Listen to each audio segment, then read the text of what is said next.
오늘 말씀의 주제는 여호수아가 죽은 후에라는 제목으로 우리가 함께 은혜를 나누겠습니다. 오늘부터 이제 사사기 강해를 하려고 합니다. 사사기는 이스라엘의 가장 혼란기를 다루고 있어요. 혼란한 시대를 다룬 것이 사사기예요.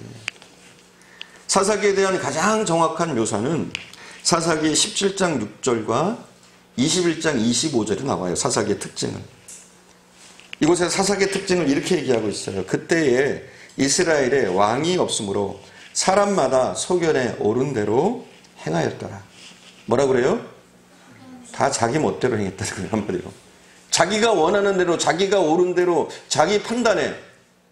그러니까 어떻게 이게 나라가 되겠어요? 어떻게 민족이 제대로 앞으로 나갈 수가 있겠어요? 한마디로 이건 나라가 아니죠. 무정부 상태에 빠진 거예요. 이스라엘이. 그래서 이 사사시대는 그 어느 시대보다도 혼란스러웠습니다. 사람이 사람을 믿지 못하고 서로가 동역하지 못하고 뿔뿔이 흩어져서 자기의 소견에 옳은 대로 하니까 이거는 뭐 망할 수밖에 없는 나라죠. 하지만 이스라엘은 어때요? 하나님의 은혜가 있으니까 그래도 버텨냅니다.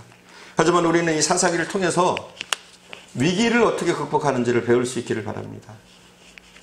그리고 그 위기를 어떻게 대처하고 어떻게 하면 하나님의 인도하심을 받는지 이런 부분들을 우리가 사사기를 통해서 봤으면 좋겠어요. 자, 오늘 사사기는 시작하기를 이렇게 시작해요. 여호수아가 죽은 후에 이렇게 시작합니다. 우리가 1절을 여러 차례 읽을 텐데 한번 1장 1절을 다시 한번 읽겠습니다. 우리가 함께 합독합니다. 여호수아가 죽은 후에 이스라엘 자손이 여호와께 여쭈어 이르되 우리 가운데 누가 먼저 올라가서 가나안 족속과 싸우리까? 아멘. 사사기의 처음 시작은 뭐냐면 여호수아가 죽은 후에로 시작합니다. 한마디로 이스라엘이 가장 큰 위기가 온 거예요. 여호수아가 죽었다. 이건 이스라엘에게 있어서는 너무나 큰 재난이었습니다.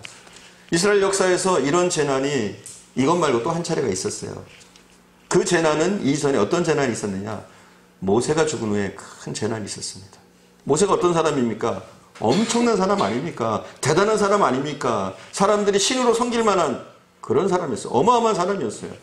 근데 그 모세가 어느 날 사라집니다. 그리고 나서 아마도 이스라엘은 후계자가 없었다면 지금 이 사사기의 상황보다도 더 어지러워졌을 거예요. 하지만 모세에게는 누가 있었습니까? 여호수아라는 좋은 후계자가 있었죠. 성경을 통해서 우리가 평가를 해보면 모세가 했던 일보다 여호수아가 했던 일이 더 많습니다. 더 엄청난 일들을 했어요. 여호수아도 못지않게. 그런데 그 대단했던 사람 여호수아가 죽었습니다. 그것도 후계자가 없이 죽었습니다. 그때부터 이스라엘은 큰 혼돈기를 맞이하게 됩니다. 모세는 여호수아라는 후계자를 세워서 그의 죽음 후에도 그가 사라진 후에도 문제가 없었지만 여호수아가 죽은 후에는 큰 혼돈이 시작됐습니다. 그리고 아직까지 이스라엘에게 할 일이 많았어요. 물론 가나안 땅을 많이 정복했어요. 대부분의 가나안 땅을 정복했지만 중요한 땅들, 요지들은 아직 정복하지 못한 시기였어요. 아직 할 일이 많아요. 그리고 아직 완전하게 정복된 땅이 아니라 곳곳에서 전쟁이 일어납니다. 그러니 이스라엘이 어려움에 처할 수밖에 없었습니다. 그럼에도 불구하고 지도자가 없으니까 백성이 하나 되지 못하니까 우왕좌왕하고 이스라엘은 큰 위기를 맞이하게 됩니다. 자, 이 우리나라도 마찬가지 지금 굉장히 혼란기를 맞고 있어요. 지금 정부는 그렇게 얘기하고 있죠. 뭐 마치 통일이 될 듯이 얘기를 하고 있는데 외국에서 보는 시각은 굉장히 위험하게 봐요. 우리나라를 지금. 그래서 외국의 투자자들이 다 빠져나가고 하는 그런 상황이에요. 얼마나 외국에서 보는 시각은 우리나라가 위험하게 보느냐? 우리가 캄보디아처럼 될 수 있다라고 이렇게 봐요. 지금 우리는 곧 통일이 될 것 같이 얘기를 하고 있는데 그런 쪽으로 이제 몰아가고 있는데 이러다가 캄보디아처럼 공산화될 수 있다. 이렇게 예상하기를 해요. 그러니 우리가 알지 못하는 그런 위협 속에 우리는 이 나라에 있으니까 모르죠. 얼마나 우리가 큰 위협에 처했는지 모르는데 외부에서 보는 시각은 한국은 지금 굉장히 위험한 시기에 서 있습니다. 뿐만 아니에요. 정치뿐만 아니에요. 경제도 마찬가지예요. 가라앉고 있고 우리나라의 윤리도 말도 못하게 가라앉고 있습니다.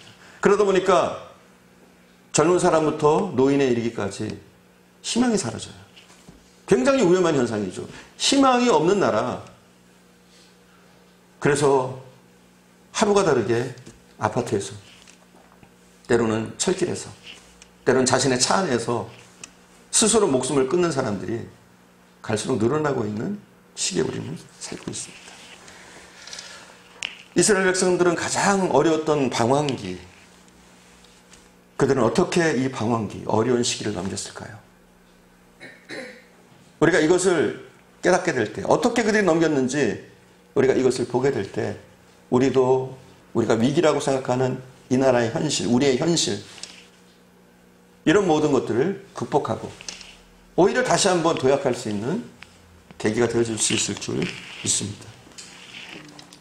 자, 이스라엘 백성들은 여호수아가 죽은 후에 어떤 반응을 보였나요? 이게 굉장히 중요해요. 그들이 위기를 맞았는데 이 위기의 순간에 그들이 어떻게 했는가, 이게 굉장히 중요합니다. 1장 1절에 해답이 있어요. 먼저 1장 1절을 다시 한번 보겠습니다. 여호수아가 죽은 후에 이스라엘 자손이 여호와께 여쭈어 이르되, 여기까지만. 어떻게 했다고요? 여호와께 여쭈어 이뤘다. 이게 무슨 말이에요? 기도했다는 거죠. 기도했다는 거예요. 이게 굉장히 중요해요. 혼돈의 시기지만, 지도자가 없고 리더가 없는 시기지만, 백성들이 다 자기 소견에 오른 대로 리더를 따르지 않고 자기 멋대로 했지만, 그럼에도 불구하고 이들에게는 무엇이 있었느냐? 기도로 나라를 열어가겠다. 기도로 위기를 극복해보겠다 하는 이 근본적인 생각이 있었던 거예요. 그러다 보니까 이 혼란기, 어려운 시기였지만 그들은 이 위기를 순간순간 넘기면서 지나가는 것을 보게 됩니다. 우리도 마찬가지예요. 국가적인 위기, 또 개인적인 위기도 있잖아요. 여러분, 사고하면서 겪는 고통이라든지, 가정에 다가오는 혼란이라든지, 시험이라든지, 여러 가지 것들이 있습니다. 우리는 이 혼란들을, 어려움들을 어떻게 극복해야 될까요? 사사기는 그렇게 얘기해요. 기도부터 시작해야 된다. 할렐루야? 기도로 시작하는 거예요. 모든 문제는. 어려움을 겪건 좋은 일이 있건 우리의 시작은 무엇부터 해야 되느냐? 기도부터 하는 거예요. 가장 중요한 것은 하나님께 묻는 거예요. 사람의 의견을 묻는 것이 아니라, 누군가의 의견을 묻는 것이 아니라, 이 땅의 트렌드를 보는 것이 아니라 하나님께 먼저 묻는 거예요. 하나님, 제가 어떻게 할까요? 이 위기의 순간. 아니, 하나님, 제가 이 현실에서 지금 어떻게 서야 될까요? 하나님, 이 교회를 위해서 내가 어떻게 해야 될까요? 이 가정을 위해서 내가 어떻게 해야 될까요? 우리는 순간순간마다 하나님께 묻는 거예요. 그러면 우리가 연약해도, 우리에게 지혜가 없어도, 우리가 하나 되지 못함이 있어도 우리가 기도하면 하나님이 지혜를 부어주시고 우리를 바른 길로 인도하시는 줄 믿습니다. 그래서 우리는 나라를 위해서 기도해야 돼요. 어느 때보다도. 하나님, 이 나라를 지켜주세요. 이 나라를 향한, 지금 우리가 맡고 있는 이 위기를 향한 하나님의 뜻은 무엇입니까? 왜냐하면 이 위기를 주시는 것도 하나님이실 수 있어요. 우리에게 이런 어려운 시기를 맞이하게 하는 것도 하나님의 뜻일 수 있어요. 어쩌면 우리를 더 견고하게 하기 위해서, 이 나라를 더 도약하게 하기 위해서, 새로워지게 하기 위해서 하나님이 이런 일들을 이루어 주실 수 있는 거예요. 그래서 우리는 무엇보다도 이 위기의 상황 가운데 하나님께 물어야 돼요. 하나님, 도와주세요. 이 나라를 지켜주세요. 간절히 주의 뜻을 구해야 되는 줄 믿습니다. 그리고 우리 크리스찬에게는 위기를 극복해야 될 책임이 있어요. 여러분, 이 나라를 우리가 이끌어 나갈 책임이 있는 거예요. 크리스찬들이 나라를 이끌어 나가요. 이 나라는 그래요. 대한민국은 그렇습니다. 여러분, 알게 모르게 우리 크리스찬들의 능력으로, 그들의 기도로 나라가 세워져 가고 있는 거예요. 더욱더 발전해 가고 있는 거예요. 그래서 우리가 기도를 놓치면 안 돼요. 왜 한국교회가 문제가 생기고 나라에 이렇게 어지러워집니까? 여러 가지 문제가 있겠지만 기도하는 크리스찬들의 숫자가 줄었다는 것도 문제 같아요. 나라를 위해서 기도하고 문제를 위해서 기도하던 크리스찬들의 숫자가, 요즘은 기도원에 가면 기도하는 사람이 없어요. 전에는 기도원에만 기도하는 게 아니라 산마다 기도하는 사람이 있었어요. 그리고 교회가 비어있질 않았어요. 계속 나와서 기도하는 사람들이 있었단 말이에요, 교회에. 근데 요즘 어떻습니까? 교회가 빕니다. 예배 때 말고는 개미 한 마리 잘 안 오는 그런 시기를 지금 맞이하고 있어요. 기도는 지금 다 문 닫고 있어요. 이건 뭡니까? 그만큼 우리가 기도하지 않는다는 거죠. 여러분, 기도하십시오. 그리고 할 수만 있다면 여러분의 기도의 폭을 넓히십시오. 여러분의 가정에서, 때로는 이 나라를 위해서 기도하시기 바랍니다. 이 나라에 만연한 사회와 악, 윤리적인 문제, 이런 부분들을 놓고도 우리가 기도해야 될 부분인 줄 믿습니다. 우리가 기도할 수 있기를 바랍니다. 자, 또 이제 위기를 맞았을 때 이스라엘은 어떻게 위기를 극복했느냐? 역시 1절에 있습니다. 우리가 함께 1절 봉독하겠습니다. 1절. 여호와가 죽은 후에 이스라엘 자손이 여호와께 여쭈어 이르되 우리 가운데 누가 먼저 올라가서 가나안 족속과 싸우리까? 아멘. 자, 하나님은 어떻게 일해 가시느냐? 하나님은 헌신자를 통해서 일을 하십니다. 오늘 내용이에요. 헌신자를 통해서 일하시는. 1절에서 그들이 직면한 문제는 뭐냐? 전쟁을 해야 되는데 누가 앞장서느냐, 이게 문제예요. 그 당시 가나안 족속이 강했어요. 그들이 아직 차지하지 못한 나라는 자신들보다, 이스라엘보다도 강한 민족들이 자리를 잡고 있는 곳이었어요. 그러니 이 강한 민족들을 상대로 나가서 싸워야 되는데 지금 현재 이스라엘은 오합지졸인데 그들과 나가서 먼저 나가서 싸우는 사람은 곧 죽겠다는 말과 같은 거예요.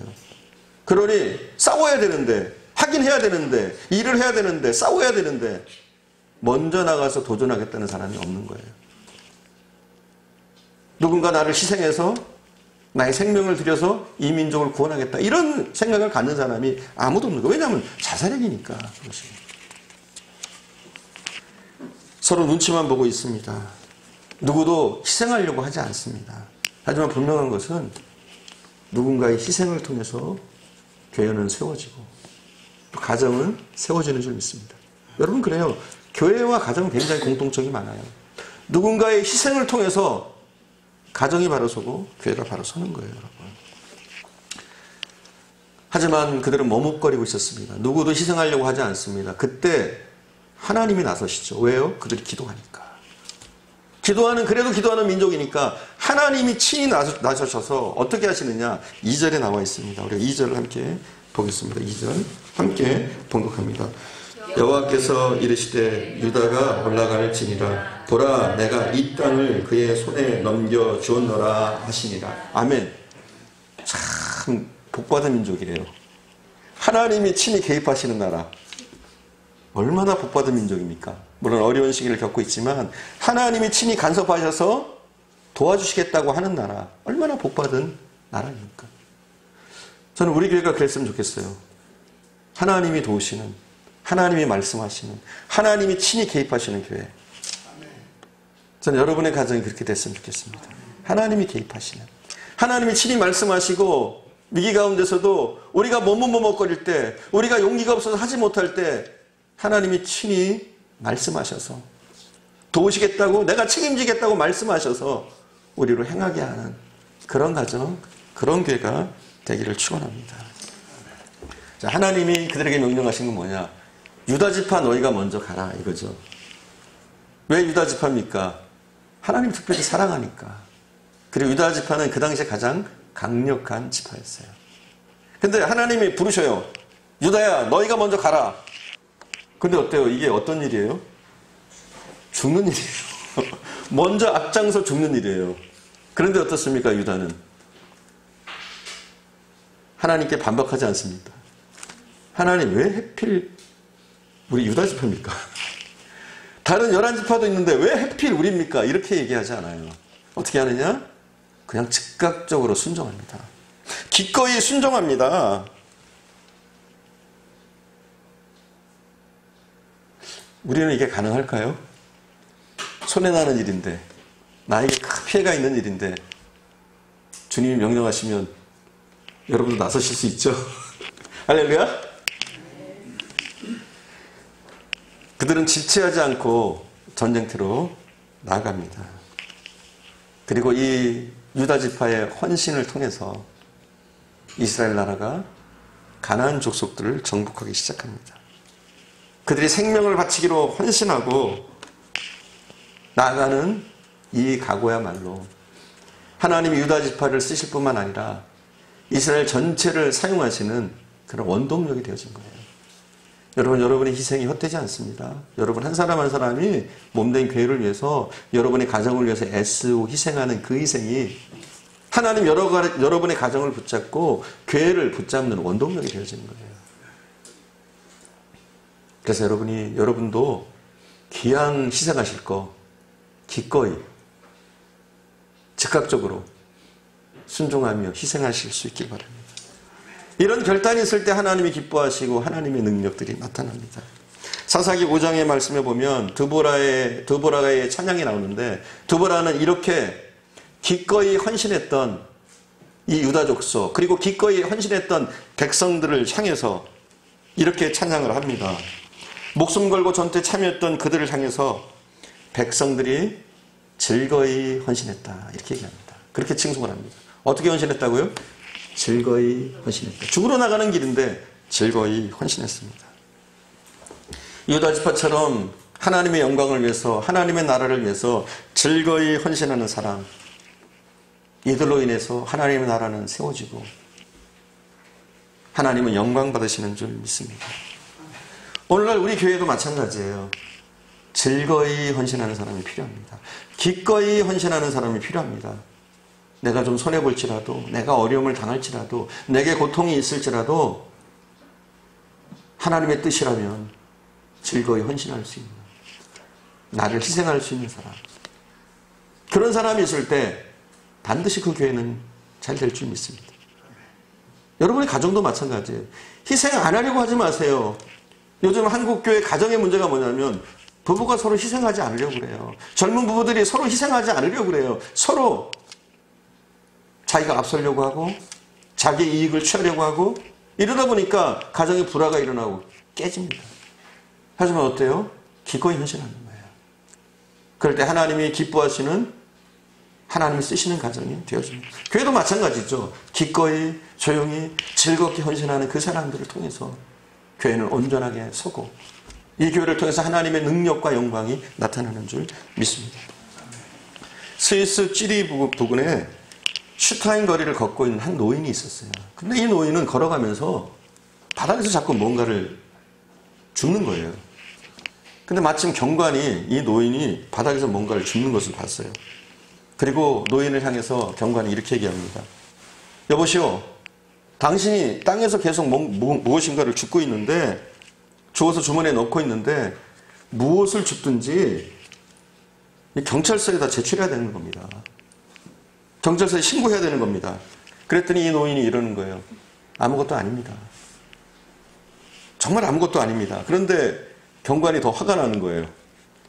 그래서 노인의 주머니를 강제로 이렇게 하려고 그래요. 그랬더니 노인이 마지못해서 그렇다면 하면서 노인이 주머니에서 바닥에서 주웠던 것들을 꺼냅니다. 무엇이었을까요?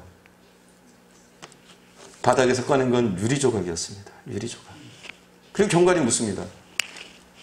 이게 뭡니까? 그랬더니 이 노인이 이렇게 얘기합니다. 유리조각입니다. 보시다시피. 왜요? 그랬더니 또 노인이 얘기합니다. 아이들이 밟아서 다치면 안 되니까요. 경관이 갑자기 태도가 바뀌는 거예요. 그 사람을 죄인처럼 취급하다가 존경하는 마음이 드는 거예요. 그리고 노인에게 묻습니다. 당신은 도대체 누구십니까? 우리가 이런 말을 들어야 되는 점 있습니다. 당신은 도대체 누구십니까? 이런 말을 우리가 들어야 돼요. 이 노인에게 경관이 묻습니다. 당신은 도대체 누구십니까? 그랬더니 이 노인이 대답합니다. 나는 이 거리 입구에 있는 고아원을 운영하는 사람입니다. 누군 줄 아십니까? 이 사람이 페스탈로치예요. 페스탈로치. 이 경관은 페스탈로치에게 경의를 표하고 용서를 구하고 돌아갔다고 해요. 여러분, 누군가 조용히 헌신하는 사람, 누군가 조용히 희생하는 사람, 누군가가 다칠까봐, 힘들어할까봐 그것을 치워내는 사람, 이런 희생이 우리 교회와 가정에 필요한 줄 믿습니다. 문학 다이제스트라는 곳에 보면 알프스의 개미에 대해서 이제 연구해서 써놓은 글이 있어요. 근데 이 글에 보면 개미에 대해서 어떻게 묘사하고 있냐. 특히 알프스에 살고 있는 이 개미는 누군가 개미집에 사람이 장난으로 촛불을 이렇게 놓는데요. 그러면 개미들이 어떻게 하냐면 너도 나도 할 것 없이 촛불을 끌려고 초로 올라온대요. 어떻게 됩니까 그럼? 타 죽잖아요. 걔네들은 생각이 없을까요? 타 죽는지 모를까요? 그런데 너도 나도 할 것 없이 초로 올라와서 타 죽는데요. 죽는 줄 뻔히 알면서. 근데 참 희한한 것은 이 개미들이 몸이 불이 탈 때 그 몸에서 키친스라는 불연성 진액이 나온대요. 그리고 이 진액이 불을 꺼트린대요, 진짜로. 그러다 보니까 이 개미가 곤충 가운데 그렇게 연약해 보이지만 어느 곤충보다도 강력한 곤충인 거예요. 지구가 멸망해도 개미는 생존할 거라고 하잖아요. 그만큼 개미는 대단한 생존력을 가졌습니다. 왜요? 희생하는 자들이 많으니까. 서로 희생하려고 하니까 이게 가능한 거예요. 저희 교회도 그랬으면 좋겠어요. 조용히, 기꺼이, 즐거이 헌신하는 사람들이 매일 늘어났으면 좋겠습니다. 이건 가정에도 적용됩니다. 서로가 서로에게 기꺼이, 즐거이 헌신하려고 할 때 가정 똘똘 뭉쳐 하나가 되게 되고 하나님의 축복이 그곳에 머무르게 될 줄 믿습니다.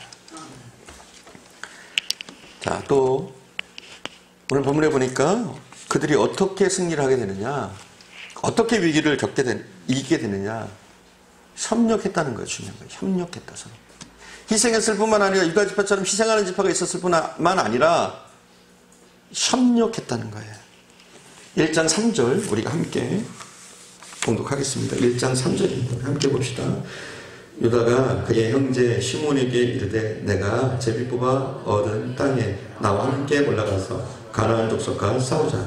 그리하면 나도 내가 제비 뽑아 얻은 땅에 함께 가리라 하니 이에 시몬이 그와 함께 가니라. 아멘. 여러분, 협력할 때 승리를 하게 되는 거예요. 하나님이 유다 지파를 불렀어요. 너희가 먼저 나가서 전투를 해라. 하나님이 유다 지파를 불렀어요.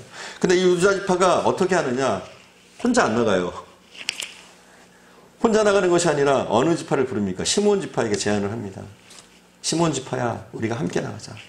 그러면 네가 나에게 맡겨진 땅을 정복할 때 네가 나를 도와주고 나는 그러면 너희 땅을 정복할 때, 너희 분깃을 정복할 때 내가 도와주겠다. 이렇게 제안을 합니다. 그래서 서로 협력해서 싸우자고 시몬 지파에게 얘기를 합니다.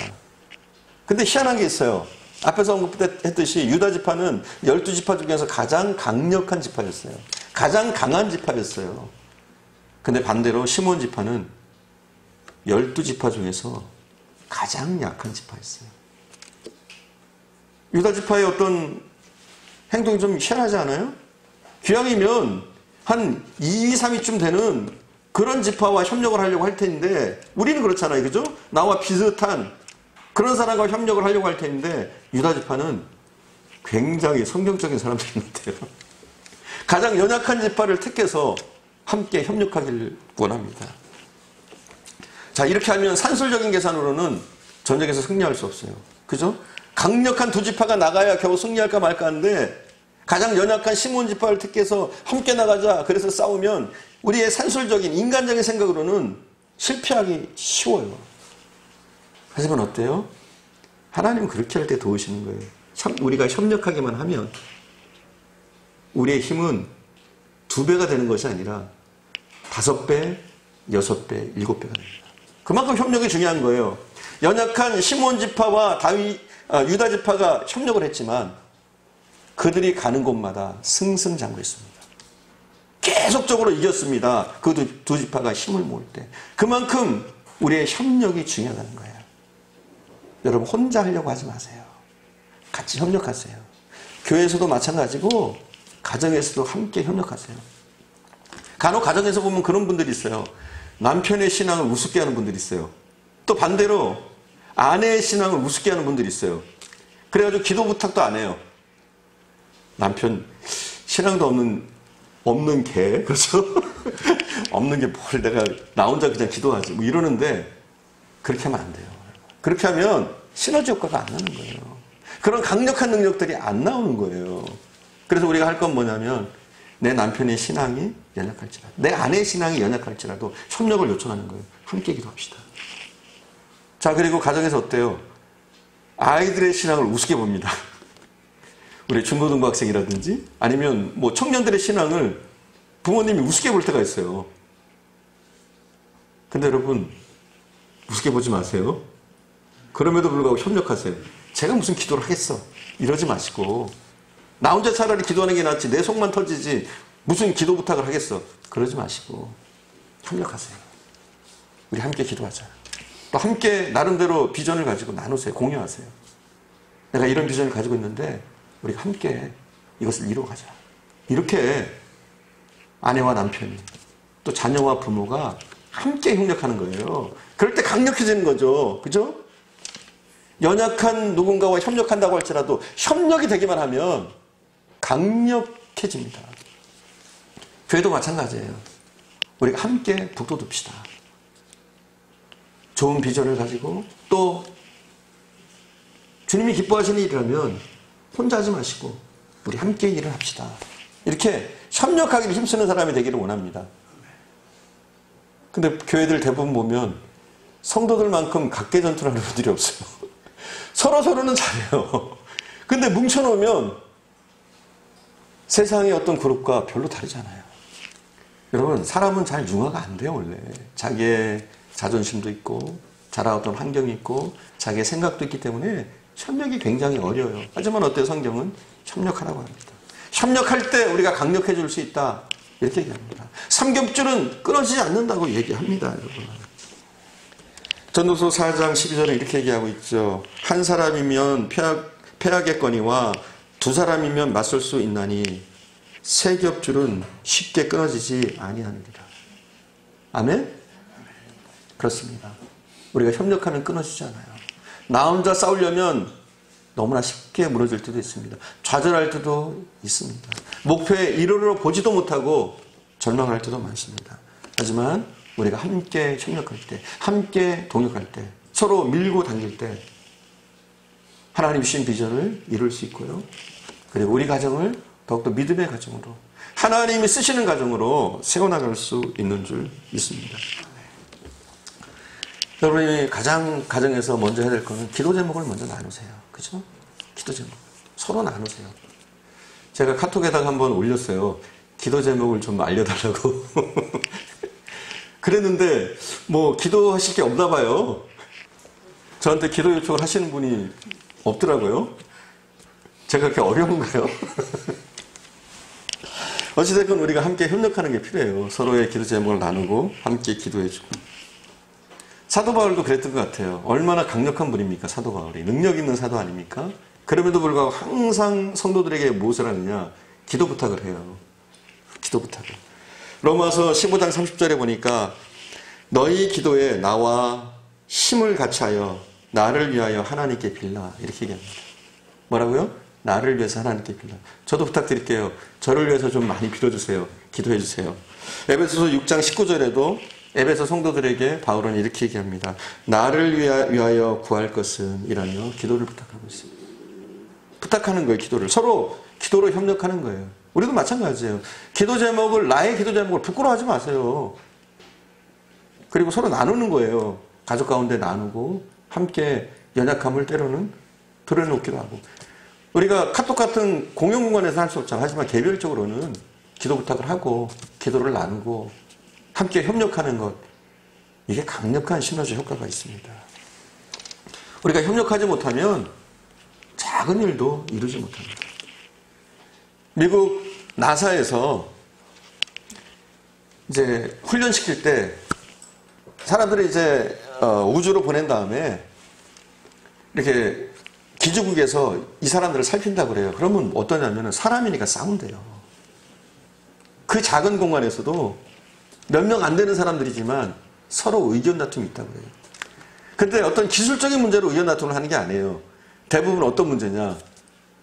누가 화장실을 오래 쓴다든지 아니면은 청소를 안 해놓다든지 이런 문제 가지고 감정의 골이 깊어지는 거예요. 기지국에서 이걸 봅니다. 나름대로 이렇게 보고 있어요. 근데 이렇게 감정이 고리 깊어지고 막 감정이 상하고 싸움이 일어나고 그러면은 기지국에서 하는 일이 뭐냐면 우주선에 기체 결함을 일으킨대요. 그럼 어떻게 됩니까? 기체가 결함되면 지구로 못 돌아와요. 죽는 거예요. 거기 있는 사람들이 다. 그러니까 어떻게 되냐면 그때 모든 사람이 협력한대요.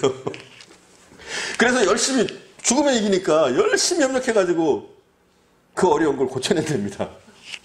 그렇게 한번 위기를 딱 극복하고 나면은 서로 누구보다도 친해진대요.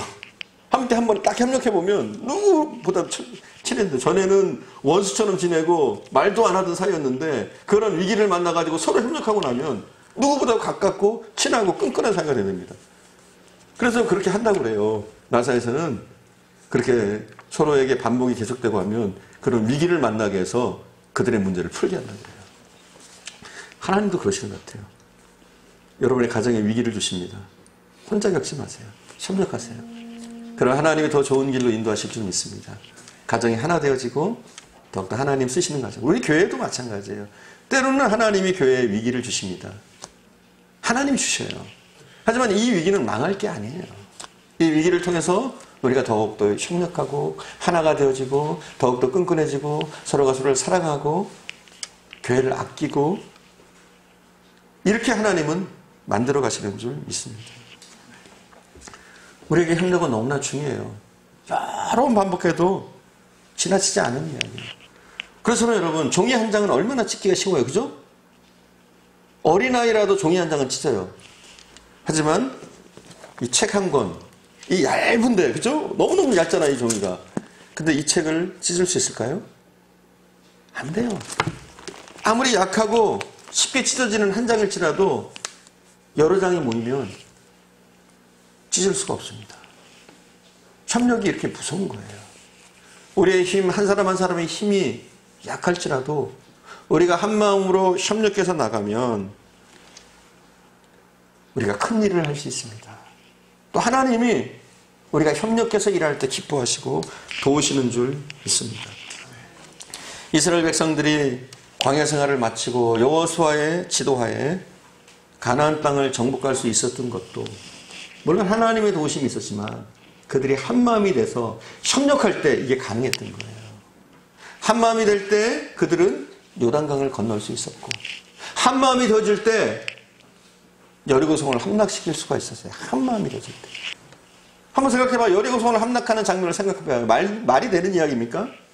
만약 누군가 이렇게 했다고 해봅시다. 그게 말이 되는 이야기요? 어떻게 우리가 돌기만 한다고 성이 무너집니까? 반대 의견이 있었다면 결코 그 성은 함락될 수 없었어요. 하지만 어떻습니까? 그들이 한 마음과 한 뜻으로 말이 안 되는 이야기인데도 하나님의 명령을 믿고 또 지도자 여호수아를 믿고 하나가 돼서 나갈 때 요단강이 갈라지고 여리고성이 무너지는 사건이 생기게 됩니다. 뿐만 아니죠. 각 성을 함락할 때마다 그들은 기도하며 하나가 되어지고 어려운 현실 가운데서도 가나안 땅을 하나둘씩 정복해 나갔습니다. 여러분 우리도 마찬가지예요. 우리 교회가 지금 연약합니다. 그죠? 연약해요. 겉보기에. 하지만 우리 한 사람 한 사람이 협력하는 것, 함께 기도하는 것, 함께 기도 제목을 나누고 함께 같은 비전을 품고 서로 조언하고 협력하고 복돋아주고 나갈 때 물론 사람마다 능력의 차이는 있을 수 있어요. 잘난 사람이 있고 못난 사람이 있고 또 때로는 하다가 보면 실패가 따를 수도 있어요. 하지만 우리가 한 마음으로 서로 위로하고 협력하며 나갈 때 우리가 함께 뭉칠 때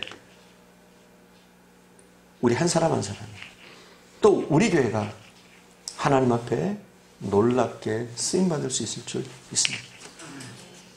우리가 사사기를 통해서 배울 수 있기를 바랍니다. 우리도 기도하는 백성이 되기를 간절히 바랍니다. 또한 먼저 헌신할 수 있는 사람이 있는 교회가 됩시다. 먼저 가정을 위해서 교회를 위해서 헌신하는 사람이 나올 수 있기를 바랍니다. 뿐만 아니라 우리가 한 마음으로 협력할 때 하나님이 놀라운 일을 있을 줄 믿습니다. 우리가 기도하겠습니다.